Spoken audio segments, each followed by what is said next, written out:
Mapping এর মাধ্যমে ঠিক করতে হবে। ওকে, তাহলে আমি যখন এক্সামিনেশন করব, এক্সামিনেশন দুটো পার্ট আলাদা করে রাখবো, একটা লিম্ফ নোড আর একটা হচ্ছে জেভিপি, এই দুটো পরে দেখার চেষ্টা করবো। ওকে, আমি দুটো নিয়ে আমি আরেকটু আলোচনা করবো। তাহলে যখন আমি এর বাইরে বাকি সমস্ত জিনিস কিন্তু তুমি ইজিলি দেখে ফেলতে পারো, এই শোয়ান অবস্থার মধ্যে সবকিছু দেখে ফেলতে পারো। কি কি দেখে ফেলতে পারো? আমি প্রথমে শুরু করব এইভাবে স্কাল্পে। স্কাল্পে যখন আমি দেখছি, আমি এখানে দেখবো কি, দেখবো যে স্কাল্পে কোনো সোয়েলিং আছে কিনা, স্কাল্পে কোনো ডিফর্মিটি আছে কিনা, দিয়ে পিছনে চলে যাব এখানে পোস্টেরিয়র মানে ইয়েতে অক্সিপিটাল নোডে কোনো সমস্যা আছে কিনা, দিয়ে আমি এখানে দেখবো এখানে কোনো সায়ানোসিস আছে কিনা। ওকে, অনেক সময় এই পেশে কানের মধ্যে এই জায়গায় কিন্তু সায়ানোসিস থাকতে পারে। ওকে, এরপর আমি তাকে বাবা একটু উপরের দিকে তাকান তো, আমি দেখবো আর লোয়ার পার্টি বলে কোনো অ্যানিমিয়া আছে কিনা। এরপর আমি এখানে হাতে দেখবো কোনো, হাতের দিকে তাকান, হাতের দিকে, আমার হাতের দিকে তাকান, এখানে কোনো জন্ডিস আছে কিনা।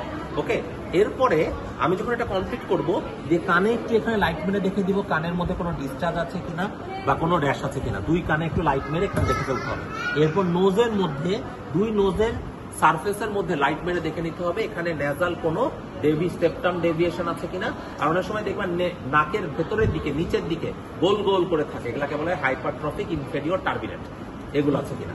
এরপর আপনি জিহ্বাটা বের করেন, জিহ্বাটা বের করে আমি দেখবো প্রথমে টাঙ্গের একটা অ্যাপিয়ারেন্স, টাং কিন্তু এখানে একটা ক্যারেক্টারিস্টিক টাং আছে, টাঙ্গের অ্যাপিয়ারেন্স আছে কিনা। টাঙ্গের মধ্যে কি দেখবো, টাংটা পেল কিনা, ঠিক আছে। টাঙ্গের মধ্যে অ্যাট্রফিক গ্লসাইটিস আছে কিনা।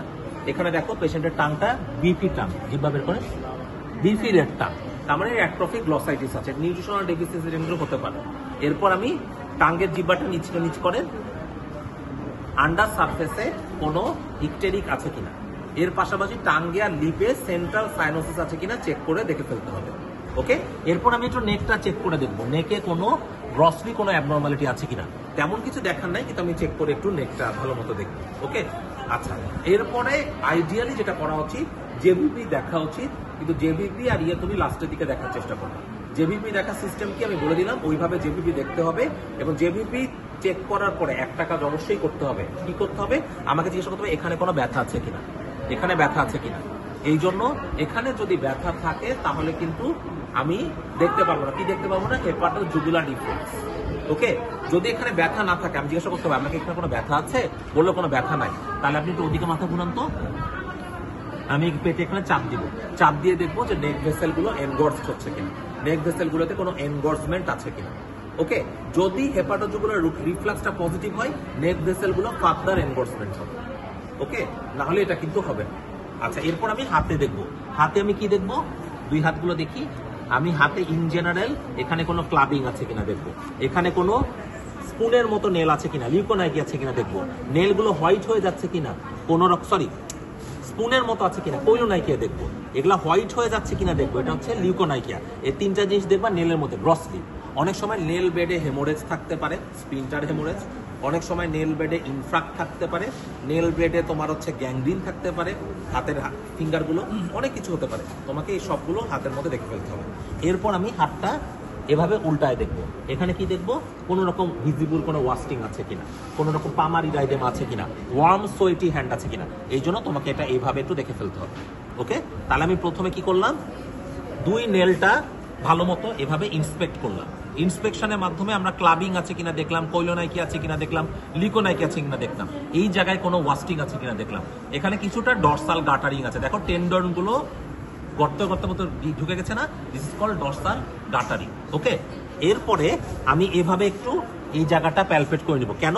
কারণ এখানে অনেক সময় একটা পেশেন্টের কিন্তু ফিস্টুলা থাকতে পারে, ঠিক আছে। অনেক, যেমন যে ওখানে দেখছো না সিকেডি রুগী কিন্তু দুটা, কেন সিকেডি রুগী ওটা মানে কোনো রেনাল ডিজিজ, আমি সিকেডি ভুল বলেছি। কেন রেনাল ডিজিজের পেশেন্ট তারা? দুজনারই দেখো জুগুলার ভেনাস ক্যাথেটার আছে, তার মানে তারা ডায়ালাইসিস পাচ্ছে। ইট কুড বি একেআই যেখানে ডায়ালাইসিসের ইন্ডিকেশন আছে, ইট কুড বি সিকেডি যেখানে ডায়ালাইসিসের ইন্ডিকেশন আছে। আমার কথা বুঝে গেল? অনেক পেশেন্ট দেখবা যার এখানে ফিস্টুল আছে এই ইয়ের মধ্যে, তার একটা পার্মানেন্ট সোর্স অফ, মানে তার মানে most likely CKD case, permanent তার ডায়ালাইসিস দরকার, তখনই ফিস্টুলা করে দেয়। কারণ এটা একেআই হলে অল্প সময়ের জন্য, ইভেন সিকেডির প্রথম দিকেও কিন্তু মানে টেম্পোরারি ডায়ালাইসিসের সোর্স হিসেবে এই ক্যাথেটারটা পারফেক্ট। আমার কথাটা বোঝা গেল?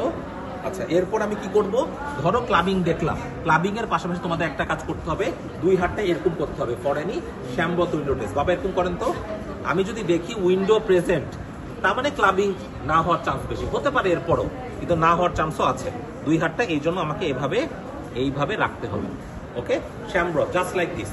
দেখো আমার কিন্তু উইন্ডো আছে, শ্যামব্রত উইন্ডো টেস্ট। পাশাপাশি তোমায় কি করতে হবে, যদি ক্লাবিং এর মতো মনে হয় এইভাবে ধরে ফ্লাকচুয়েশন করতে হবে, একটা চাকে চাপ দিয়ে এটা পালপেশন, এখানে চাপ দিয়ে এটা পালপেশন। তাহলে হাতের মধ্যে দেখার জিনিস কিন্তু অনেক, ইন কোথায়, ডরসাল সারফেসে আর পামার সারফেসে, এমন অনেকগুলো কাজ এখানে করতে হবে। পাশাপাশি বিসিজি মার্ক দেখতে পারো, কিন্তু বাচ্চাদের জন্য এটা বেশি ইম্পর্টেন্ট, অ্যাডাল্টের ক্ষেত্রে এটা বিসিজি মার্ক হচ্ছে অত ইম্পর্টেন্ট না। ওকে, এটা দেখে যাওয়ার পরে তোমাকে কি করতে হবে, বাবা একটু আপনি একটু উঠেন, আপনি উঠেন। আমি কি করব, হাতের পরে কোথায় যাব, হ্যাঁ আমি কি করব এরপর তাহলে দেখো, আমি প্রথমে মুখ আর গলা দেখলাম, এরপর দেখলাম হচ্ছে হাত, এরপর হচ্ছে আমি দেখবো চেস্টে গ্রসলি কোনো অ্যাবনর্মালিটি আছে কিনা, ইনক্লুডিং পেশেন্ট তো এক্সপোজড আছে। আমি তখন হচ্ছে এইভাবে একটু স্কিনগুলোকে নিয়ে উঠে দেখে নিতে হবে, যে স্কিন পিঞ্চ করে দেখবো যে এটা ডিলেড রিল্যাক্সেশন হচ্ছে কিনা, বা ডিলেড এটা নর্মাল পজিশনে যাচ্ছে কিনা ফর এনি ডিহাইড্রেশন। আমার কথা বোঝা গেল? এইটা কমপ্লিট যখন আমি করব, তখন আমি এটা চলে এসে তো বোঝা যাবে। এরপর আমি নেক্সট আমাকে দেখতে হবে ডিপেন্ডেন্ট পার্টে কোনো ইডিমা আছে। ওকে, আমি আসছি। এরপরে আমি কি করব, এরপরে আমাকে দেখতে হবে দুটা জিনিস। আচ্ছা, একটা কথা বলতে চাচ্ছি, সেটা হচ্ছে যখন আমি হাতে এক্সামিনেশন শুরু করব, তখনই আমার একটা বগলে দিয়ে দিতে হবে। কি দিতে হবে, থার্মোমিটার দিতে হবে। থার্মোমিটারে 2 মিনিট কমপ্লিট করে যখন এক্সামিনেশন শেষ হবে, আমি থার্মোমিটারটা